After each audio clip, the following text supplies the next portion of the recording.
நண்பர்கள் அனைவருக்கும் வணக்கம். 15வது ஆண்டாக மீண்டும் ஒரு இனிய மாலையில் உங்கள் அனைவரையும் இந்த விருது விழாவில் சந்திப்பதில் விஷ்ணுபுரம் இலக்கிய வட்டம் மிகவும் மகிழ்ச்சி கொள்கிறது.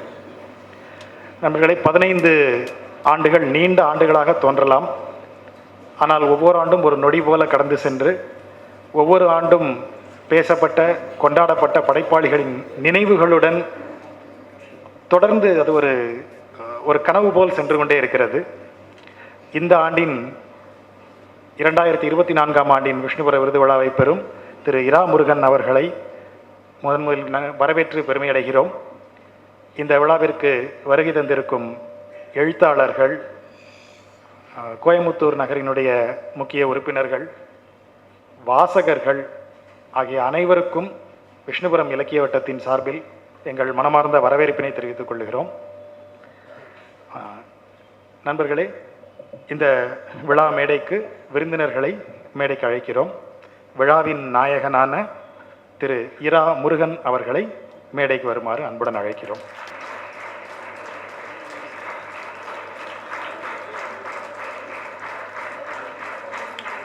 தனது எழுத்துக்களில் இளமையும் ஆர்வமும் மாறாதிருக்கும் எழுத்தாளரான இரா முருகன் அவர்களை மேடைக்கு வரவேற்றதில் பெருமகிழ்ச்சி கொள்கிறோம்.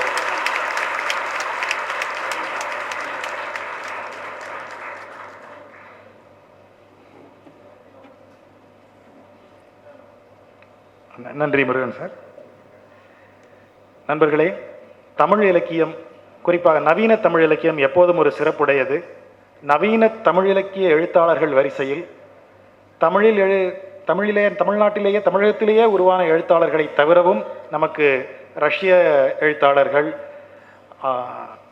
கன்னட எழுத்தாளர்கள், மலையாள எழுத்தாளர்கள் என்று இந்திய எழுத்தாளர்கள், அசாமிய எழுத்தாளர்கள், வங்க எழுத்தாளர்கள், இவர்கள் அனைவருமே நமக்கு தமிழ் இலக்கிய பட்டியலில் இருப்பவர்களாக இருக்கிறார்கள். அந்த வகையில் நவீன தமிழ் இலக்கியம் என்பது ஒரு உலகளாவிய இலக்கிய வாசிப்பாகத்தான் நிகழ்கிறது.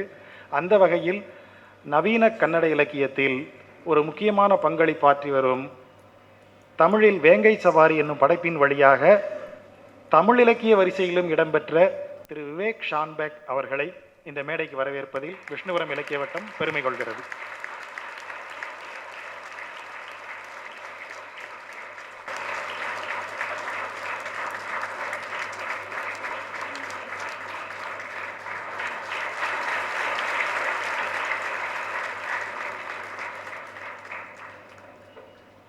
நன்றி விவேக் சார். நண்பர்களே, கொங்கு மண்ணினுடைய பாரம்பரியம் என்பது ஒரு மிக சுவாரஸ்யங்களான அடுக்குகளால் நிறைந்தது. நவீன தமிழ் இலக்கியத்தினுடைய ஒரு காலகட்டத்திற்கு பிறகு அது திருப்பூர், ஈரோடு என்று ஒவ்வொரு இடத்திலும் இருக்கும் அந்த இடத்தினுடைய மைக்ரோ நரேஷன் என்று சொல்லிக்கொள்வது, மைக்ரோ ஹிஸ்டரி என்பது அவற்றையெல்லாம் உள்ளடக்கி யதார்த்தவாதத்தின் முழு அழகியலோடும் வெளிப்பட்ட படைப்புகளை உருவாக்கி மனைமாட்சி, அம்மன் நெசவு, தீர்த்த யாத்திரை முதலிய முக்கியமான படைப்புகளின் வழியே தமிழில் கவிஞராக, மொழிபெயர்ப்பாளராக, இலக்கியத்தின் அனைத்து வகைப்பாடுகளிலும் முக்கியமானவராக திகழ்ந்து வரும் திரு எம் கோபாலகிருஷ்ணன் அவர்களை மேடைக்கு அழைக்கிறோம்.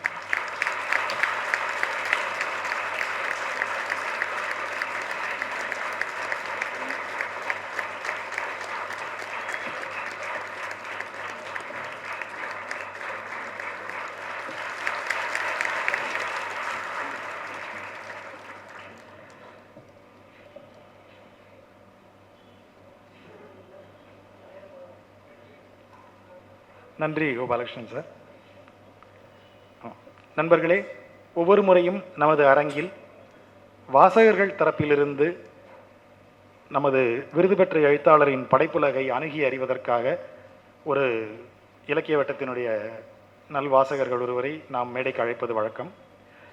இம்முறை ஒரு வாசகராக தொடங்கி இன்று ஒரு நீலி எனப்படும் ஒரு தனிப்பட்ட விதத்திலான ஒரு மின்னிதழின் வழியாக அனைவராலும் அறியப்பட்டு கொண்டிருக்கும் ரம்யா அவர்களை மேடைக்கு அழைக்கிறோம்.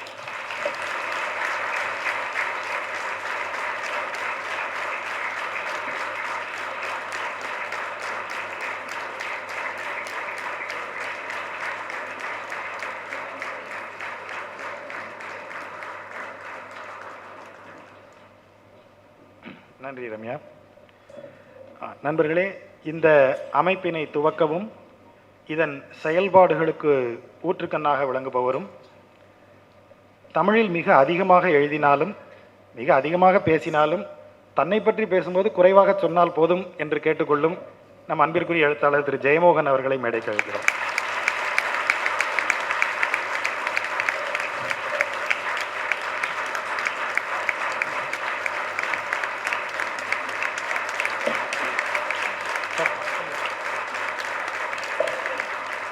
நன்றி ஜெயமோகன் சார்.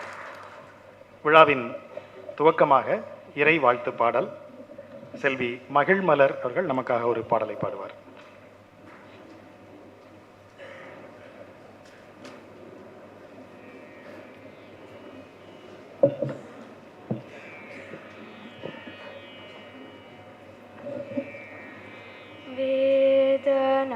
வேதநாயகன் வேதியநாயகன்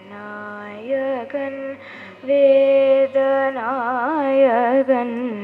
வேதியநாயகன் மாதின் நாயகன் மாதவநாயகன்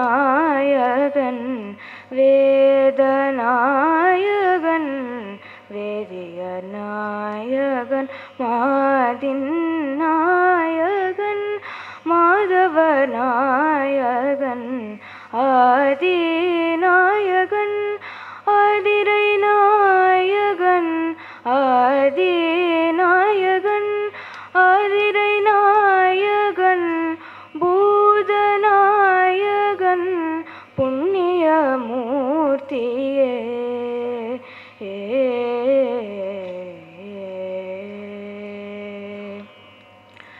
பெருகலாம் தவம் பேதைமை தீரலாம் பெருகலாம் தவம் பேதைமை தீரலாம் திருகலாகிய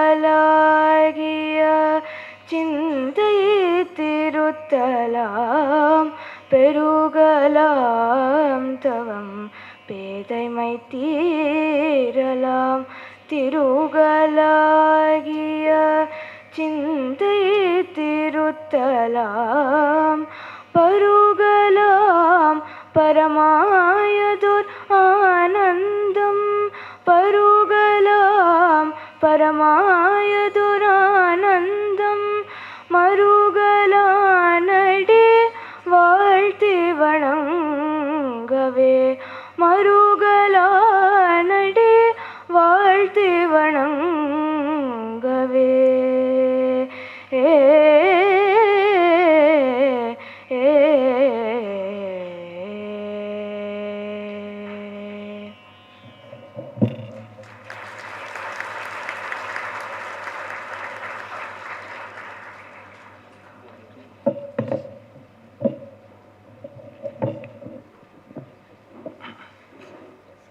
சில இனிய குரல்களுக்கு பிறகு நாம் வந்து பேசுவதற்கு நமக்கே ஒரு தயக்கம் வரும்.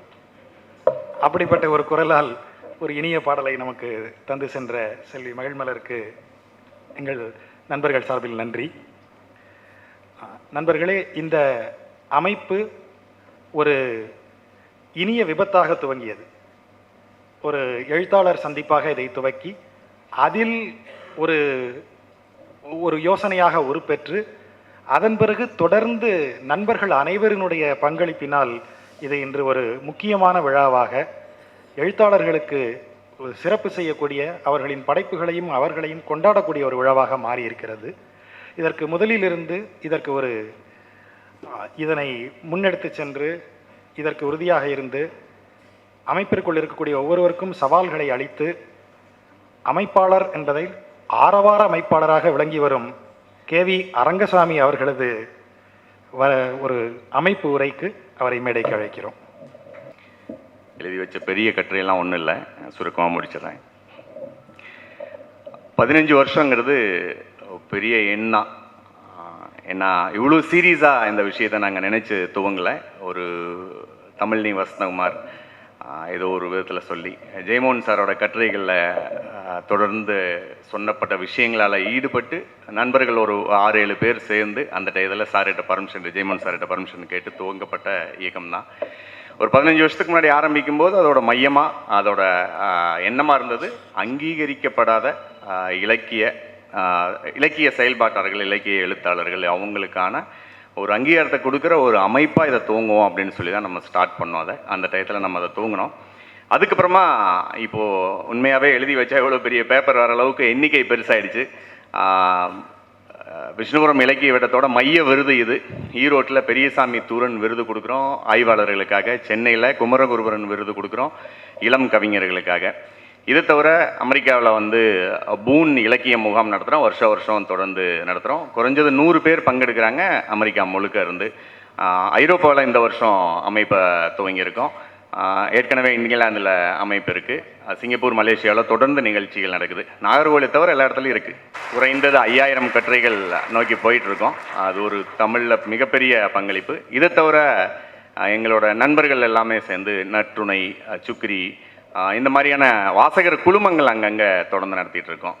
இதை தவிர காவியம் முகாம் நடக்குது. தொடர்ந்து இப்படி இலக்கியம் சம்பந்தமான விஷயங்களை தொடர்ந்து நடத்திட்டு இருக்கோம். பெரியசாமி தூரனோட வாழ்க்கை இதில் வந்து ஒரு சின்ன நிகழ்ச்சி ஒன்று வருது. ஈவினிங் ஸ்கூலுக்கு போயிட்டு வராரு. அவங்க அப்பா சொல்கிறாரு, டேய் ஊரில் கல்யாணம், யாரோ ஒரு உறவினரோ அல்லது முன்னாடி இருக்கிற ஒரு வீட்டில் ஒரு கல்யாணம், போய் அங்கே போய் வேலை செய்யணும்னு அனுப்பிச்சி வைக்கிறார். அங்கே போனால் மொத்த ஊரே அந்த கல்யாண வீட்டுக்காரருக்கு செலவு வந்து வெத்தலைப்பாக்கு வாங்குறது மட்டும்தான். 2 பானை வச்சுருக்காங்க, எல்லாரும் கொண்டு வந்து தயிரும் பால் ஊற்றுறாங்க, அரிசி ஒருத்தர் கொண்டு வர்றாங்க. இப்படி ஒவ்வொரு விஷயத்தையும் ஒருத்தர் பங்கெடுத்துக்கிறாங்க. விஷ்ணுபுரம் இலக்கிய வட்டத்தில் எப்படி சார் சேர்றது அப்படின்னு சொல்லி கேட்பாங்க. இப்படி தான், வாங்க அப்படியே வேலை செய்ய ஆரம்பிங்க, அப்படியே சேர்ந்துக்கலாம். எங்கள் நிகழ்ச்சிக்கு ஒன்று வர்றோம், அந்த நிகழ்ச்சிக்கு வந்ததுக்கப்புறமா அவங்க இங்கே வராங்க, இதுக்குள்ளே இணைகிறாங்க. அதுக்கப்புறம் அவங்களும் ஒரு உறுப்பினர் ஆகிறாங்க. இங்கே தலைவர், செயலாளர் அப்படிலாம் எதுவுமே கிடையாது. எல்லாரும் வர்ற இது நதி மாதிரி, நீங்களும் வந்து இறங்கினா அப்படியே நதியோடு சேர்ந்து போகலாம். இப்படி தான் இந்த அமைப்பு 15 வருஷமாக வளர்ந்து வருது. ரொம்ப மகிழ்ச்சியாக இருக்குது. இந்த 15வது வருஷம் அப்படிங்கிற ஒரு நம்பர் தானே, அது பார்க்குறதுக்கு ரொம்ப மகிழ்ச்சியாக இருக்குது. இது வரைக்கும் 14 விருதுகளை கொடுத்துருக்கோம். இது 15வது விருது. 2010 முதல்ல எழுத்தாளர் மாதவன் அவருக்கு கொடுத்தோம். அப்போ கொடுக்கும்போது அவரோட முதல் நிகழ்ச்சியை தான் அவரோட முதல் விருதும் அதுதான். அதுக்கப்புறமா அவருக்கு சாகித்ய அகாடமி கிடைச்சது. அப்புறம் அடுத்த வருஷம் பூமணி அவர்களுக்கு கொடுத்தோம். அந்த வருஷம் அவருக்கு சாகித்ய அகாடமி கிடைச்சது. கவிஞர் தேவதேவனுக்கு அடுத்த வருஷம் கொடுத்தோம். அப்புறம் தெளிவத்தை ஜோசப், ஸ்ரீலங்காவை சேர்ந்த எழுத்தாளர், அவருக்கு கொடுத்தோம்.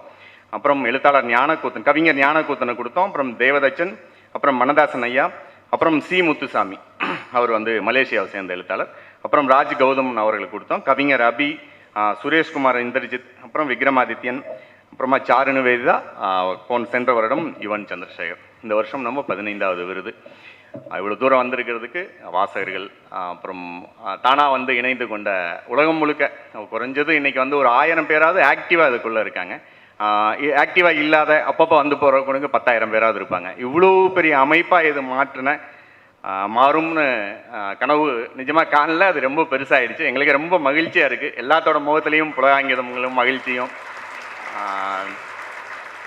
முதல் வருஷம் 150 பேர் 200 பேர் வந்திருந்தாங்க. இப்போ வந்து பின்னாடி உட்கார்றதுக்கு இடம் இல்லாமல் நிற்கிற அளவுக்கு நம்ம இது மாதிரி இருக்கோம். அடுத்த வருஷம் கொடிசியா போகலாம் அப்படின்னு சொல்லிட்டு ஜெயமோகன் சார் சொன்னார். மகிழ்ச்சி. எல்லாத்துக்கும் வரவேற்பு. நன்றி. நன்றி அரங்கசாமி அவர்களே. ஒரு சிறு தொகுப்பாக 15 வருட பயணத்தை சொல்லிவிட்டார். நண்பர்களே, இந்த விழாவிற்கு சிறப்பு விருந்தினராக அழைக்கப்பட்டிருந்த மலையாள கவிஞர் கே சச்சிதானந்தன் அவர்கள் கடைசி நேரத்தில் அவருடைய உடல்நல குறைபாடு காரணமாக அவரால் வர இயலவில்லை. மிக ஆர்வத்துடன் இருந்தார் இதில் பங்கேற்பதற்கு. ஆனால் மருத்துவர்களின் அறிவுரைப்படி அவர் பயணிக்க முடியாத உடல்நிலை குறைபாடு இருப்பதால் அவரால் வர முடியவில்லை. இருப்பினும் இந்த விழாவிற்கு அவருடைய வாழ்த்துக்களையும் விருது பெறும் திரு இரா முருகன் அவர்களுக்கு அவருடைய மனமார்ந்த வாழ்த்துக்களையும் தெரிவித்திருக்கிறார். அடுத்த முறை அவர் நமது விழாவில் கலந்து கொண்டு சிறப்பிப்பார் என்று நாங்கள் நம்புகிறோம். நண்பர்களே, இப்போது மேடையில் அமர்ந்திருக்கும் விருந்தினர்களுக்கு சிறப்பு செய்தல்.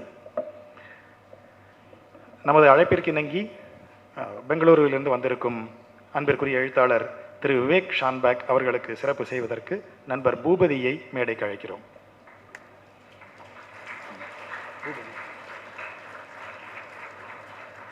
பூபதி, திரு பூபதி அவர்கள் அரங்கிற்கு வெளியில் இருப்பதால் நண்பர் திரு விவேக் ஷான்பேக் அவர்களுக்கு நண்பர் பூபதி அவர்கள்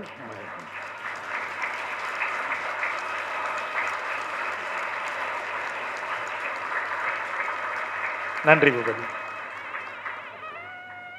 அடுத்ததாக இந்த விழாவின் நாயகனாக இருக்கும் திரு இரா முருகன் அவர்களுக்கு சிறப்பு செய்வதற்காக அன்பு நண்பர் ராம்குமார் அவர்களை மேடைக்கு அழைக்கிறோம்.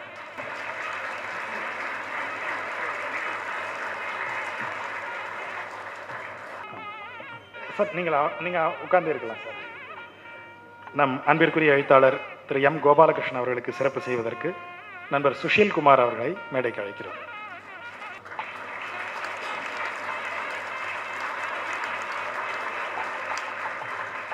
நன்றி சுஷில்.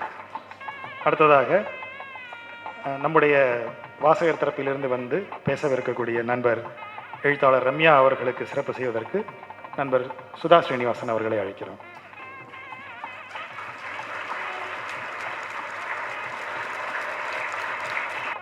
நண்பர்களே, இந்த விழா துவங்கி ஒவ்வொரு ஆண்டும் ஒவ்வொரு சிறப்புகளாக இதற்கு சேர்ந்து கொண்டே வந்து இதனை மேலும் மேலும் ஒவ்வொரு ஆண்டும் மெருகேற்றும் விதத்தில் பலருடைய பங்களிப்பும் இந்த விழாவிற்கு நிகழ்ந்திருக்கிறது.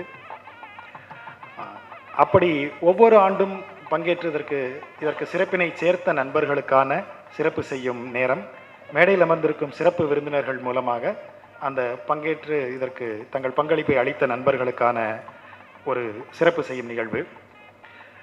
ஆவணப்படம் முதலில் நண்பர் KP வினோத் வழியாக துவங்கி ஒவ்வொரு ஆண்டும் அந்த ஆண்டு விருதினை பெறக்கூடிய எழுத்தாளருக்கான ஆவணப்படம் ஒன்றை தயாரிக்கும் இடமாக தொடர்ந்து வருகிறது. அதை போல இந்த ஆண்டு கார்டன் ஆஃப் ஷேடோஸ் என்ற தலைப்பில் திரு இரா முருகன் அவர்களுக்கான ஆவணப்படத்தை இயக்கிய ஆவணப்பட இயக்குனர் எழுத்தாளர் அன்பு நண்பர் அகர முதல்வன் அவர்களுக்கு சிறப்பு செய்தல். விழா நாயகனான திரு இரா முருகன் அவர்களை அகர முதல்வன் அவர்களுக்கு சிறப்பு செய்யுமாறு கேட்டுக்கொள்கிறோம்.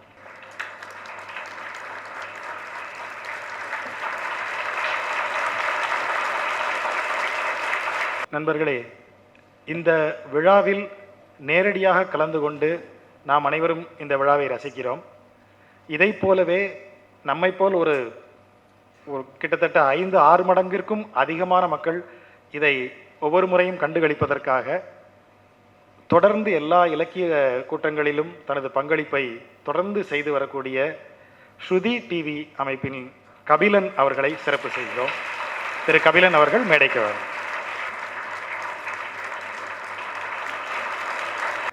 அடுத்ததாக ஒவ்வொரு முறையும் இங்கு ஒளி அமைப்பை ஏற்படுத்தி கொடுத்து 2 நாட்கள் நடக்கக்கூடிய சந்திப்பில் அவரும் உடனேயே இருந்து அநேகமாக விரைவிலேயே படைப்பாளியாக மாறிவிடுவார் என்று நாங்கள் சொல்லும் அளவிற்கு இதனுடன் இணைந்து இருக்கக்கூடிய RSS ஒலி அமைப்பின் சார்பில் நமக்கு உறுதுணையாக இருக்கும் திரு இளங்கோ அவர்களுக்கு சிறப்பு செய்வதற்கு அவரை மேடைக்கு அழைக்கிறோம்.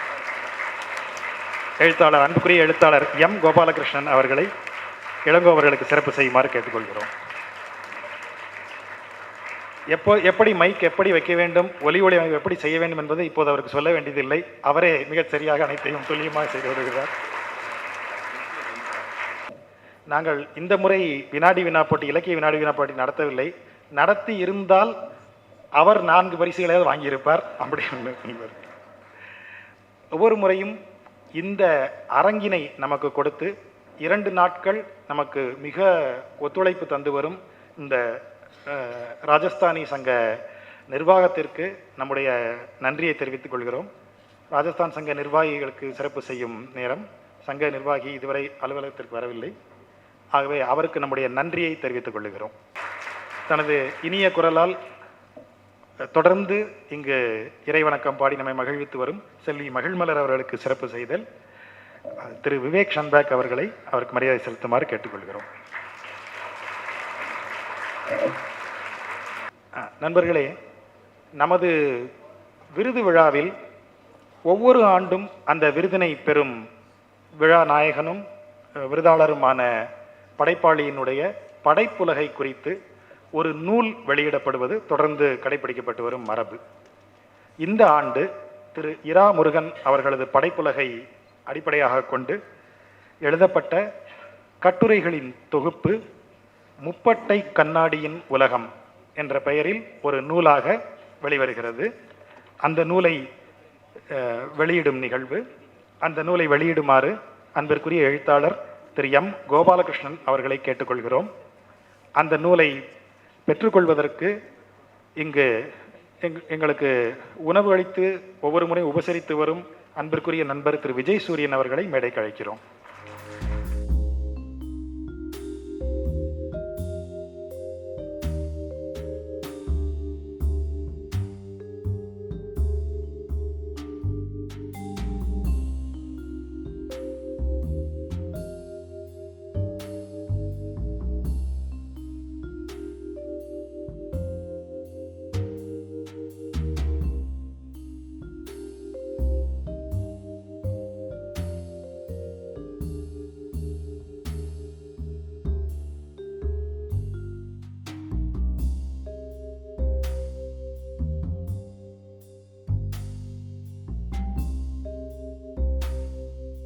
ஒரு எழுத்தாளுமையின், ஒரு படைப்பாளுமையின் முழுமையான பங்களிப்பை நாம் அங்கீகரிப்பதன், கொண்டாடுவதனுடைய வெளிப்பாடாகத்தான் அமைய வேண்டும். அப்போது அவருக்கு அளிக்கப்படும் விருது என்பது ஒரு வரியாகவோ அல்லது ஒரு சொல்லாகவோ ஒரு பட்டமாகவோ மட்டும் நின்றுவிடக்கூடாது என்பதில் விஷ்ணுபுரம் இலக்கிய வட்டம் மிக உறுதியாக இருக்கிறது. ஆகவே அவருக்கு அளிக்கப்படும் விருது என்பது அவருடைய ஒட்டுமொத்த பங்களிப்பையும் நமக்கு சொல்லும் விதமாக அமைய வேண்டும் என்பதற்காக ஒவ்வொரு முறையும் நமது விருதினை பெறும் படைப்பாளிக்கு நாம் விருது செய்தியை வாசித்து அளிக்கிறோம். அந்த விருது செய்தியை வாசித்து தருவதற்கு திரு குவிஸ் செந்தில் அவர்களை மேடைக்கு அழைக்கிறோம்.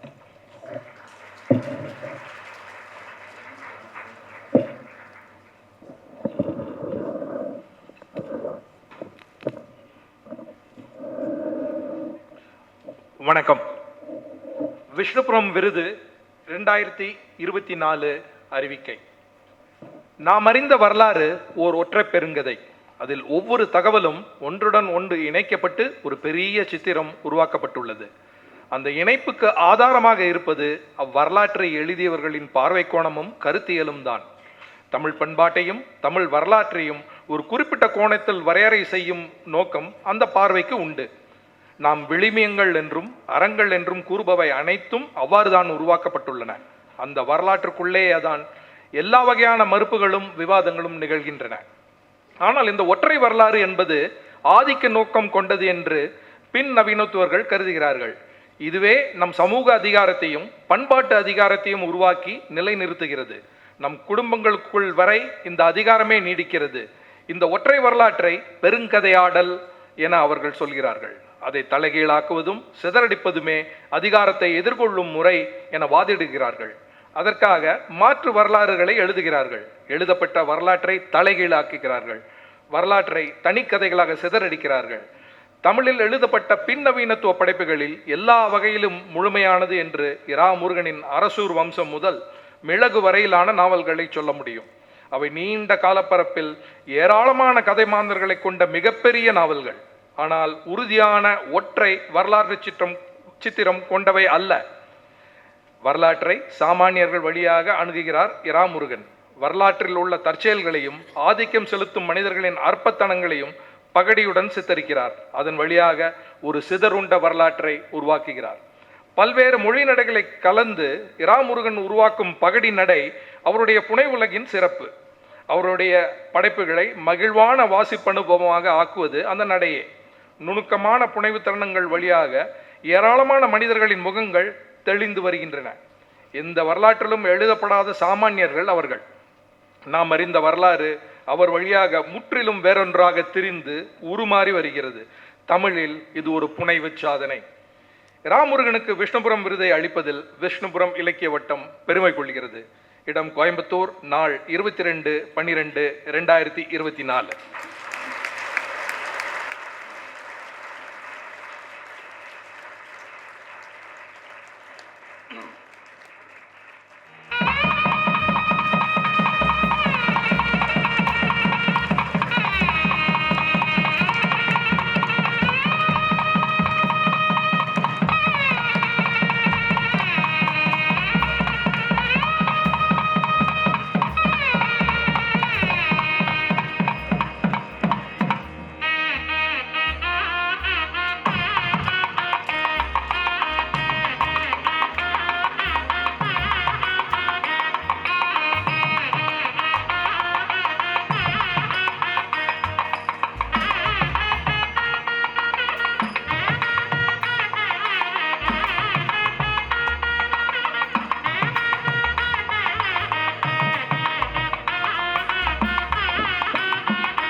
இப்போதுதான் விருதளிப்பு துவங்க இருக்கிறது.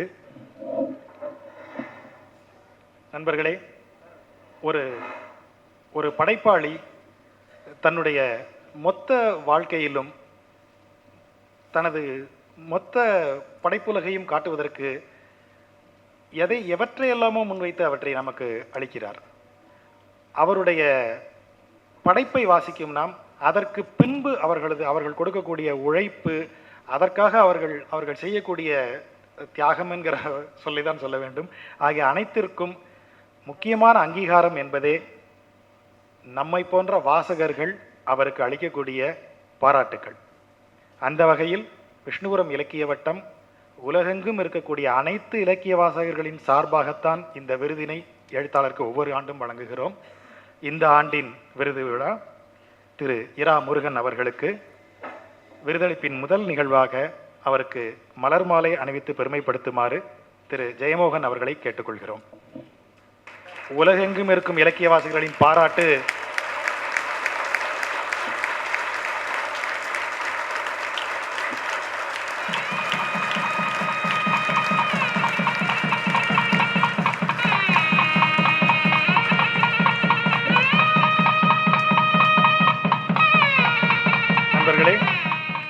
அவருக்கு பொன்னாடை போர்த்தி கௌரவிக்குமாறு திரு எம் கோபாலகிருஷ்ணன் அவர்களை கேட்டுக்கொள்கிறோம்.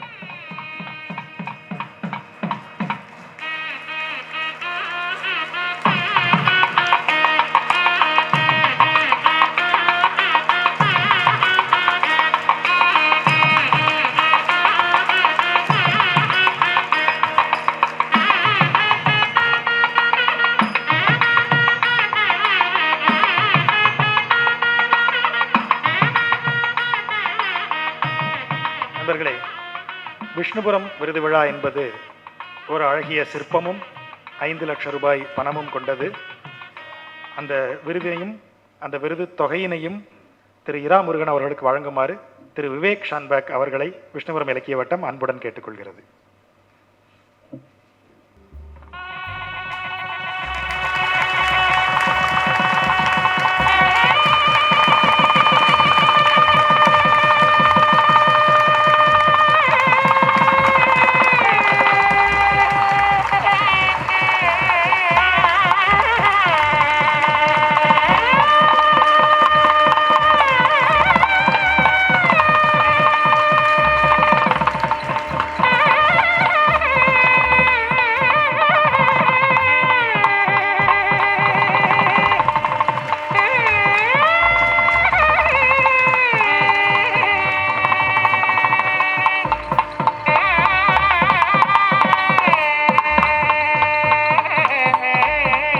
ஊடக நண்பர்களுக்கு மிக்க நண்பர்களே, இந்த விழாவின் நாயகனான திரு இரா முருகன் அவரது ஏற்புரைக்கான நேரம்.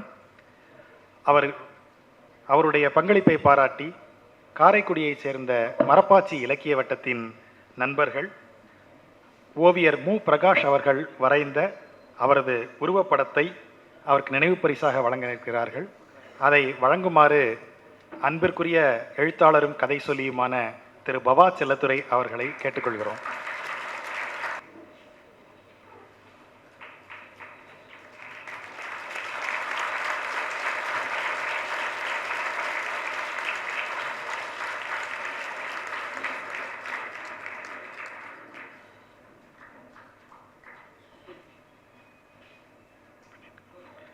நண்பர்களே, கவிதை, கட்டுரை, சிறுகதை, மொழிபெயர்ப்பு, குறுநாவல், நீண்ட தொடர் நாவல், தொழிற்சார் நூல்கள் என்று ஒவ்வொரு விதத்திலும் தமிழின் மிக பெரும் பக்கங்களிலான படைப்புகளை எழுதி குவிக்கும் திரு இரா முருகன் அவர்களுடைய ஏற்புரை இந்த 2024ஆம் ஆண்டிற்கான விஷ்ணுபுர விருது விழாவை அவருக்கு வழங்கியதில் நாங்கள் பெருமை கொண்டு அவரை ஏற்புரை ஏற்குமாறு அழைக்கிறோம்.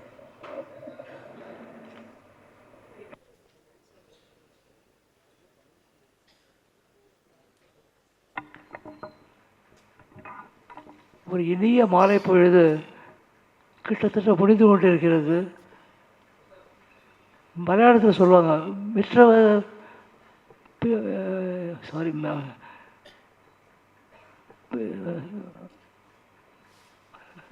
ஸ்டார்ட் பண்ணுறதுலேருந்து ஆரம்பிக்கிறேன்னா, மலையாளத்தில் வந்து சொல்லுவாங்க அதாவது இன்றைக்கி ஒரு வித்தியாசம் நடந்து உற்சவம் நடந்து அடுத்த நாளைக்கு அந்த உற்சவத்துக்கு வந்தவங்க பங்கெடுத்தவங்க எல்லாரும் வெளியூர் போயிருப்பாங்க. போன இடத்துல அந்த வெறும் தரையில் பீடி துண்டு, நிஜாம் லேடி, அந்த இது ஹேண்ட் ஃபேன், இது காகித விசிறி, இந்த மாதிரி ஏகப்பட்டது நிறையா கிடக்கும். இது எல்லாத்தையும் எடுத்துகிட்டு ஒரு சந்தோஷம் இருக்கும். அடுத்த வருஷமும் வரும். இதே மரம் ஃபெஸ்டிவல் வரப்போகிறது. உற்சவ பெருநேற்று வந்து அடுத்த வருஷமும் வரும். எப்போ உற்சவம் இருக்கோ அப்போல்லாம் வந்து அடுத்த வருஷம் அது இல்லாமல் போய் அது புதுசாக ஒன்று வரும். இது எதுக்கு சொல்ல வந்தேன்னா, எங்கள் வீட்டில் வந்து அவங்க தமிழ் தான் பேசுவாங்க. எங்கள் பாட்டி சொல்லுவாங்க, நீ இதை பற்றி ஏன் கவலைப்படுற, இன்றைக்கி வந்து அவனுக்கு வச்சவன்னா இன்றைக்கி நாளைக்கு உனக்கு உற்சவம், ஒவ்வொருத்தருக்கும் ஒரு நாள் இல்லாமல் இருக்காது அப்படிங்கிற மாதிரி சொல்லுவான். எனக்கு அது ஞாபகம் வந்தது. ஏன்னு கேட்டால், ஏன்னா நமக்கு வந்து ஒரு பெரிய உற்சவம் முடிஞ்சிருக்கும், இதுக்கு மரம் ஏதாவது இருக்கணுமா அப்படின்னு சொல்கிறது. இன்றைக்கி ஜெயமோகன் இன்றைக்கி அந்த இதை எடுத்து கொடுக்கும்போது, இன்றைக்கி அந்த சைட்டேஷனை கொடுக்கும்போது எனக்கு அழுது பொட்டி கரைஞ்சுன்னு சொல்லுவாங்களே, அந்த மாதிரி ஒரு 72 வயசுக்காரனை வந்து 1000 பேருக்கு முன்னாடி உட்காந்து வச்சு உறவு முடியுதுன்னா ரொம்ப சாதாரண விஷயம் இல்லை. மனசு வந்து ஐக்கியப்படணும். பற்றுக்கு எப்படியோ நிச்சயமாக நம்ம இதுக்கு வந்து விஷ்ணுபுரம் வாசகர் வட்டத்துக்கும் ஜெயமோகன் அவர்களுக்கும் மற்ற நண்பர்கள் எத்தனை பேருக்கும் ரொம்ப என்னுடைய நன்றி. இதை நான் சொல்ல வரும்போது இன்னும் ஒன்று சொல்ல வேண்டியிருக்கு. நான் கதை எப்படி எழுதுறேன்னு கேட்குறாங்க. அது ஒன்றும் இல்லை, ரொம்ப ஈஸியான விஷயந்தான். இதில் பார்த்தீங்கன்னா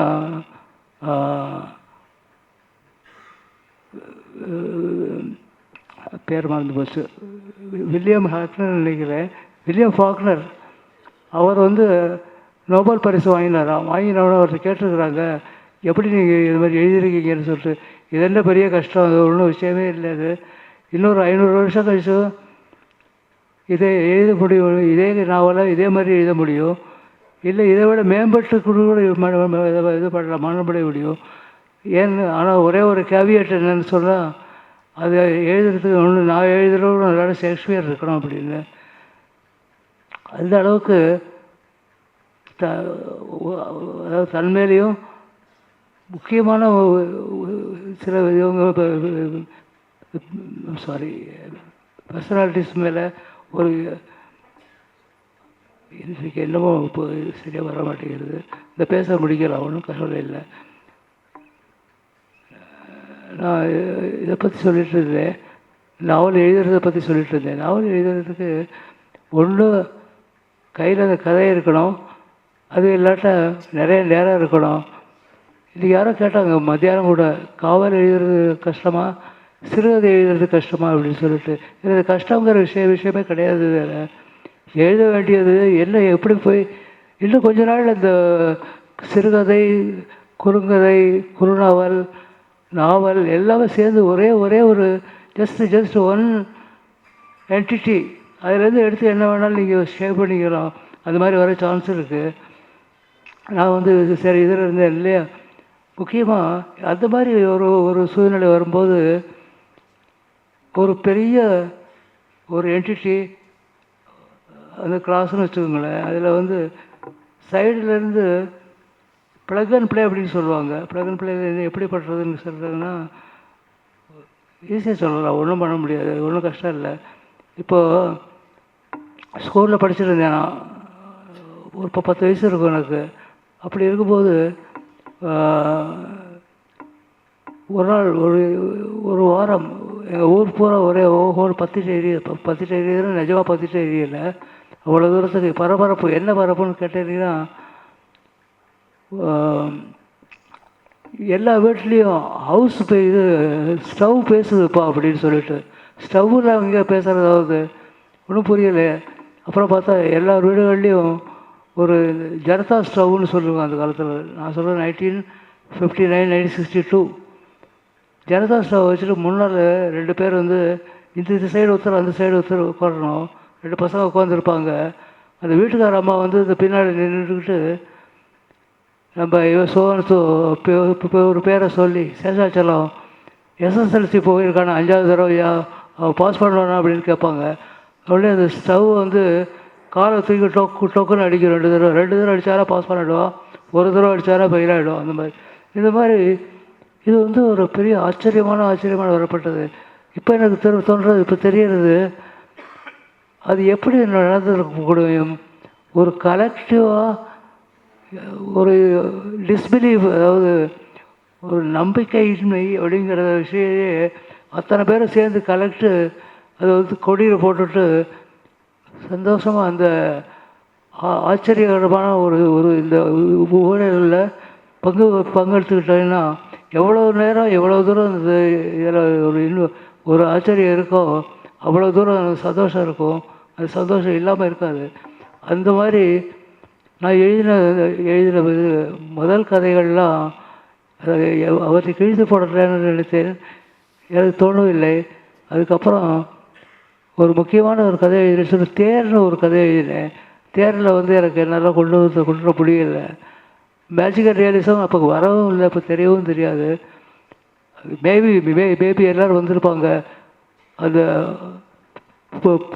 பூரம் ஃபெஸ்டிவல் முடிஞ்சதுக்கப்புறம் எப்படி போச்சோ நான் சொன்னேன், அடுத்த நாளைக்கு வந்து ஒன்றுமே இல்லாமல் இருந்த பெருமையான இடமா அந்த மாதிரி மீதி எல்லோரும் இதில் எழுதிட்டு மாய உலகம் ஏதாச்சும் மேஜிக்கல் ரியலிசத்தில் எழுதி முடித்து அங்கேருந்து திருப்பி ஸ்ட்ரைட் நெரேட்டிவ் போயிட்டாங்க. நான் இன்னும் ஒரு 10 வருஷமாக உட்காந்து தான் இருக்கேன். இன்னும் இங்கே தான் இருப்பேன்னு தோன்றுறது. ஏன்னா இதில் ஒரு சௌரியம் இருக்குது. நான் சொன்னேன், அது plug and play off components. அது பண்ண முடியாது, வேறு எதுலேயும் பண்ண முடியாதுன்னு நினைக்கிறேன். இதில் வந்து ஃபேண்டசின்னு சொல்லிட்டு ஃபேண்டசின்னு உள்ளுக்குள்ளே எல்லாத்தையும் வச்சு போட்டுட்டு அதுக்கப்புறம் ஏன் இருக்குன்னு நியாயம் சொல்லலாம். எனக்கு எல்லாம் இதெல்லாம் இருக்கட்டுமே, ஏன் இதெல்லாம் நமக்கு பற்றி ஒரு கதை சொல்லணும். கதை மூலமாக கதை சொல்லணும்னா என்ன, பேசணும். உங்களை பேச வைக்கணும். என்ன நான் எப்படி தட்டுறது மாதிரி நான் பேசிடுவேன். நீங்கள் வந்து நான் பேசுகிறத அதாவது நீங்கள் அப்போஸ் பண்ணணும், இல்லாட்டா வந்து டிபெண்ட் பண்ணுங்க, இல்லாட்டா அதை விட்டு வேறு சிந்தனைகள் இருந்தாலே போகிற பெரிய விஷயங்கள் தான். ஸோ இந்த மாதிரியான இதெல்லாம் இந்த மாதிரி என்னுடைய கதைகளை நான் எழுதுகிறேங்கிறத கொஞ்சம் சுருக்கமாக சொல்கிறேன். இன்னும் அதை விட சுருக்கமாக சொல்கிறதுனா, தீபாவளி மலருக்கு கதை கேட்டான ஒரு கதை, பொங்கல் மலருக்கு கலர் கேட்டால் கலர், அதுக்கப்புறம் வந்து இப்போ டிஜிட்டல் தீபாவளி மலருக்கு இன்னொரு கதை. இப்படி தான் போகிறது தவிர கதை எழுதணுங்கிறதுக்கு கதை எழுதுறதுங்கிறது செய்ய வர மாட்டேங்கிறது. இந்த ஒரு வருஷத்தில் 4 குறுநாவல் எழுதினேன். ஒரு நாவலை எழுதி கலைச்சி போட்டு திருப்பி எழுதிட்டுருக்கேன். இன்னும் அந்த ஃபார்ம் கையில் பட மாட்டேங்கிறது. அந்த துவனி கிடைக்க மாட்டேங்கிறது. பார்க்கலாம் எப்படி இருக்கும், எப்படி இதெல்லாம் வந்ததுன்னு தெரிஞ்சதுன்னு பார்த்தா ஒரு 6 மாதம் முன்னாடி, 6 இல்லை 4 மாதம் முன்னாடி ஒரு ஞாயிற்றுக்கிழமை காலை உட்காந்து ஹிண்டு பேப்பர் படிச்சுட்டு இருக்கேன். அதே பேப்பர் தான், ஒரே பேப்பர் தானே தரோம். அதை படிச்சுட்டே இருக்கும்போது ஒரு சின்ன கூட்டம் வந்தது எங்கள் வீட்டு வாசலுக்கு. நான் ஐஎம்இன் டி நகர். பார்த்தா எல்லாருமே இளைஞர்கள், 25 வயசுக்குள்ளே இருக்கிறவங்க, 1 2 3 பெண்கள் நினைக்கிறேன். நான் எப்போ அது கணக்குகளில் போயிருக்காது. ஒரு சின்ன கூட்டம் ஒன்று எங்கள் வீட்டு வாசல். எங்கள் வீடுன்னா நான் மட்டும்தான் இருக்கிறேன். யாருன்னு பார்த்தா கையில் ஒரு பெரிய பூங்கொத்து வச்சுருந்தாங்க. எங்கள் வீடு மாறி போயிட்டாங்க போல இருக்கு அப்படின்னு சொல்லிட்டு, இல்லை அடுத்த வீட்டில் தான் இவர் இருக்கிறாரு, அம்பலவர் போகணும், இல்லைங்க உங்களை தான் பார்க்க வந்துடுறாங்க. என்ன விஷயம், விஷ்ணுபுரம் வாசகர் வட்டத்துலேருந்து இலக்கிய வட்டம் இருந்து வந்திருக்கிறோம், சொல்லுங்கள் என்ன விஷயம். எனக்கு பேர் தெரியும் விஷ்ணுபுரம்னு. உடனே டக்குன்னு உடனே எனக்கு ஒரு அதில் வந்து ஒரு என்ன சொல்லி இணைப்பு கிடச்சிரும். ஜெயபாசன்னா அது விஷ்ணுபுரம். அதுக்கேற்ற மாதிரி 2 நாளைக்கு முன்னாடி அவர்கிட்ட பேசும்போது அவர் சொல்ல, ஏன்னா முருகன் உடம்புலாம் எப்படி இருக்குது அப்படின்னு கேட்டார். ஆட்டோ டிரைவர் கேட்குற மாதிரி கேட்கல, என்ன ஒரு உண்மை ஃப்ரெண்டு மாதிரி இல்லை ஜெயமோகன் நல்லா தான் இருக்கேன், சரி சரி போயிட்டு வாங்க, ஒன்றும் இல்லை. ஃபோனில் தான் ரொம்ப சுருக்கமான ஃபோன் கான்வர்சேஷன் தான் எனக்கும் அவருக்கு நடுவில் இருக்கும். அப்போ பார்த்தா சரி அவரும் விஷ்ணு புரோக்கிறாரு, இவங்களும் விஷ்ணு புரோக்கிறாரு. என்ன விஷயம்னு கேட்டேன். உங்களுக்கு வந்து இந்த 2024க்கு இரவு இலக்கிய வழிபாட்டம் அவார்டு கிடச்சிருக்கு. தேசர் இவங்க இருக்கார், பாரதி ராஜாவுடைய தேவதைகள்லாம் வேஷ்டியை கட்டிட்டு ஒரு ஸ்டேஜுக்காக படிச்சிடாம துணிச்சு வேறு கட்டிக்கிட்டு ஆடினா எப்படி இருக்கும் அப்படின்னு சொல்லிட்டு பாட்டு பாடுறதுக்கு தான் இவர் இல்லை, மலேசியா வாசுதேவன் இல்லை. இவ்வளோ சடால்னு வந்து சொல்கிறாங்க. நான் என்ன பண்ணினேன், நீங்கள் ஏதோ நீங்கள் இல்லை சார், இப்போ நீங்கள் உங்களுடைய கதைகளெல்லாம் இந்த ஒரு 3 மாதம் இருக்குது, உங்களுடைய ஃபிக்ஷன் நான் ஃபிக்ஷன் ரெண்டுமே எனக்கு முக்கியம். எனக்கு அதுகளை வந்து கொஞ்சம் படித்து நிறைய டயம் இருக்குது. அது உங்களுடைய ஃபீட்பேக்கோடு வந்து, ஏன்னா நாங்கள் விழா கொண்டாடும் போது யாரையும் திட்ட மாட்டோம், யாரையும் பற்றி நோவு எடுக்க மாட்டோம் மனதை. ஆனால் அவங்கள பற்றி நல்லா டீப்பாக இன்டெப்த்தாக படித்து அவங்களுக்கு பாராட்டுறது, celebrating their life, celebrating their work, அதை பண்ண போகிறோம் அப்படின்னாங்க. அதை பண்ணால இது லீவு ரொம்ப பெரிய விஷயமான ஒரு இல்லை, எத்தனை ஆண்டுகளுக்கும் இது இருந்துகிட்டே தான் போயிட்டே தான் இருக்கும். ஸோ அவங்க சொன்னதுக்கப்புறம் அந்த மாதிரி அப்புறம் பார்த்தா போகிறது இன்னும் எல்லோரும் எழுதிட்டு இருக்கோம். அப்புறம் ஹலோ ஃபோனில் பேசுவோம், எதை பேசுவோம், ஒன்றும் வந்தது மாதிரி தெரியல. சரி என்ன வராமல் இருக்காது, இத்தனை பேர் வந்து சொல்கிறதும் ஜெயமோகன் வந்து சொல்லியிருக்காரு. திடீர்னு பார்த்தா அசாம் முதல்வர்னு ஃபோன் பண்ணார் எனக்கு. சார் ஒரு இது பண்ணணும் சார், உங்களே ஒரு படம் எடுத்துக்கணும் அப்படின்னாரு. என்னன்னு கேட்டால் then soul then it is biopic உங்களை பற்றி எடுக்கிறாங்க, 3 கேமரா வச்சு எடுக்கிறோம். என்ன சொல்கிறாரு புரியுது சார், நீங்கள் என்ன தமிழில் சொல்லுங்கள் சார் அப்படின்னு. அவர் வந்து நான் இனிமேல் தான் எடுக்கணும் சார், இப்படி போயிட்டே போயிருந்தது. திடீர்னு பார்த்தா ஒரு நாளைக்கு அந்த படம் ரெடி அப்படிங்கிறாரு. அதே மாதிரி உங்களுடைய படைப்புகளை பற்றி கடுகுகள் தொகுப்பு கொண்டு போகிறோம் அப்படின்னு சொல்கிறாங்க. அதுவும் சரி இன்னும் சொல்கிறாங்க, என்ன தெரியல என்ன பண்ண போகிறாங்கன்னு பார்த்தா இது பாருங்க ரொம்ப அழகான பியூட்டிஃபுல்லான ஒரு ஒண்டர்ஃபுல் நாக்சர்னல் டார்க்னஸ், அந்த ப்ளூ இருக்குமே அது மாதிரி ரொம்ப அழகான ஒரு புத்தகங்கள் தொகுப்பு எல்லாம் நிறைய. நான் என்ன சொல்கிறேன்னு இதுதான் ரொம்ப இதுக்கப்புறம் இருக்கணும் வேண்டாமான்னு சொல்கிறது. மனசு அப்படி ஃபுல்லாக இருக்குது, நிறைவாக இருக்குது. அந்த நிறைவோடு இந்த மேடையிலிருந்து இறங்கவும் அனைவருக்கும் நன்றி. என்னுடைய நண்பர்கள் அத்தனை பேருக்கும் நன்றி. வணக்கம்.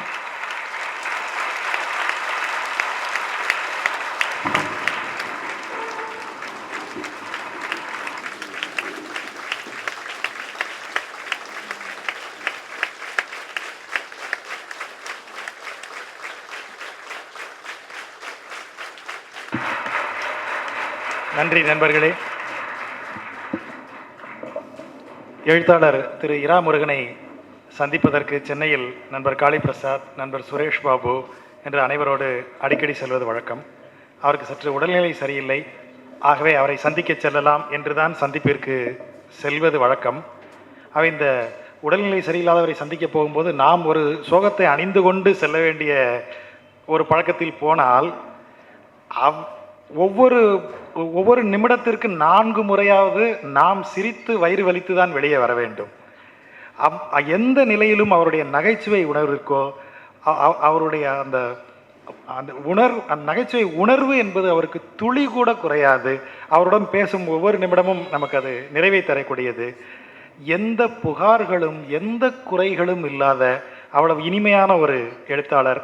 அவருடைய எழுத்து உலகில் வரும் அந்த பகடிக்குள்ளே இருக்கும் ஒரு கூர்ந்த நுட்பம் அவரது பேச்சில் எப்போதும் வெளிப்படும்.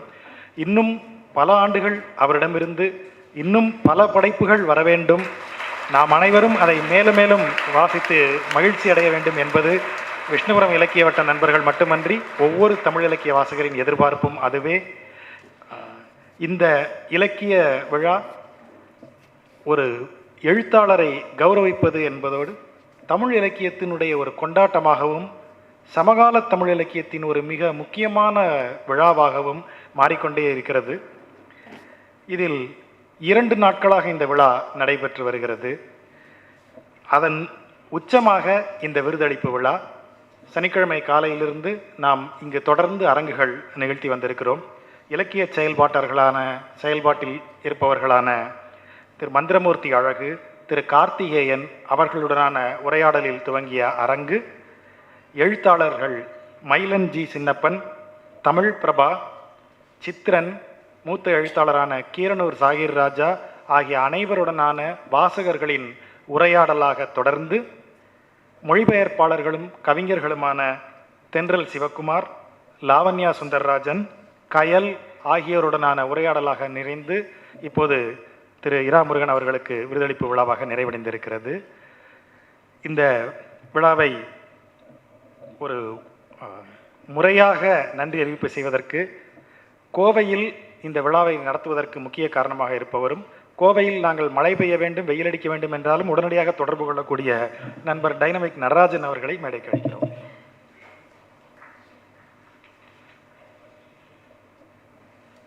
அனைவருக்கும் மாலை வணக்கம். சற்றே உடல் நலக்குறைவு இருந்தாலும் நாங்கள் அளிக்கின்ற இந்த விருதை மனமுவந்து ஒரு சிறு குழந்தை போல் இந்த 3 நாட்களும் எங்களோடு உரையாடி கண்டுகளித்து இந்த விருதை ஏற்றிருக்கின்ற திரு இரா முருகன் அவர்களுக்கு முதலில் எங்கள் நன்றியை தெரிவித்துக் கொள்கிறோம். திரு விவேக் ஷம்பக் அவர்கள் கன்னடத்திலே ஒரு மிகச்சிறந்த எழுத்தாளர், படைப்பாளி. அதை தவிர ஒரு பத்திரிகை ஆசிரியர். அவரை போன்ற ஒருவர் இந்த விழாவுக்கு வந்து விஷ்ணுபுரம் விருது நிகழ்வுக்கு சிறப்பு விருந்தினராக வந்ததற்காக அவருக்கு எங்களுடைய மிக தனிவான நன்றியை தெரிவித்துக் கொள்கிறோம். Sir, we are really proud to have you, Mr. Vivek Shambak here, and it's a honor for Tamil literature. People like you visit. It's our customary practice. Every year we call some scholar dignitary like you for the dais. Thank you, sir. இங்கே இந்த ஒளி இந்த வருஷம் இன்னும் கொஞ்சம் தூக்கலாகவும் நாடகத்துக்காக இன்னும் கொஞ்சம் மாறியும் இருந்தது. ஏற்கனவே நம்ம ஜாஜா சொன்ன மாதிரி ஒளி இளங்கோ அவங்களுக்கு மேலே அவருடைய ஓனர் எல்லாமே இளங்கோவுக்கு மேலே அவங்கெல்லாம் பல வருஷமாக எங்களோடைய பயணிக்கிறவங்க. அவங்களுக்கு எங்களுடைய நன்றி. கபிலன் சுருதி டிவியில் இப்போ லைவ் கொடுத்துட்ருக்காரு. நிறைய பேர் பார்த்து கமெண்ட் கூட கொடுத்துட்ருக்காங்க. கபிலன் அவர்களுக்கு நன்றி.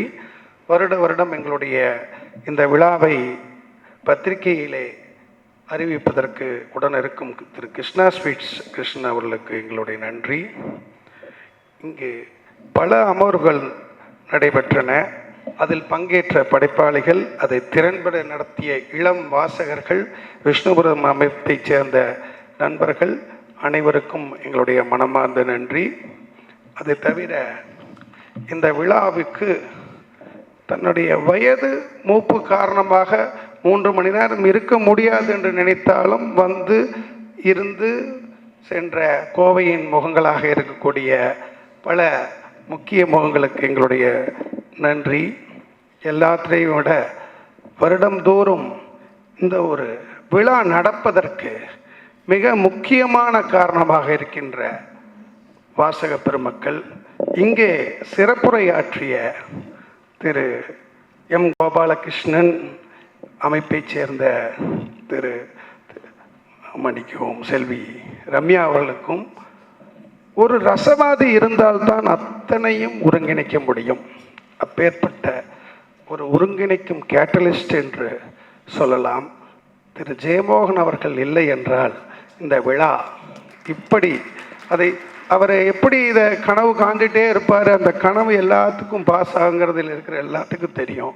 இந்த முக்கிய பங்காற்ற ஜாஜா, செல்வேந்திரன், அரங்கா, கிறிஸ்தெந்தில், மீனாம்பிகை, எல்லாருக்குமே நரேன், எல்லாருக்கும் அவர் நினைக்க அத்தனை பேருக்கும் அந்த பாஸ் ஆகிடும். ஜே ரெடி ஆகிட்டாரு. அதனால தான் ஒவ்வொரு வருஷமும் அந்த விழா சரியாக கரெக்டாக பரிமாறப்படுது. அதற்காக எங்களுடைய ஆசானுக்கு நன்றி. இந்த விழா மிகச்சிறப்பாக நடைபெறுவதற்கு நிறைய பேர் இருக்காங்க. நாடகத்தை சொல்கிறதா மற்றதை சொல்கிறதா, நிறையனெல்லாம் கிட்டத்தட்ட நரேன் சுசீலெல்லாம் ஜே ஒரு நாள் தனியாக வந்து இதுக்காகவே உட்கார்ந்து அந்த ஸ்கிரிப்டை ரெடி பண்ணி அது நிறைய பேத்துக்கு தெரியாது. நிறைய மெனக்கெடல்கள் இருந்திருக்கிறது. அதனால்தான் உலகத்தரம் வாய்ந்த ஒரு விழாவாக உங்கள் முன்னால் இந்த தமிழகத்திலே இப்படி ஒரு விஷயம் நடக்கிறது. இந்த விழாவுக்கு வந்து இத்தனை நேரம் இந்த கொண்டாட்டத்தை, இலக்கிய கொண்டாட்டத்தை கண்டுகளித்த அனைவருக்கும் மனமார்ந்த நன்றி. மீண்டும் அடுத்த விஷ்ணுபுரம் விழா.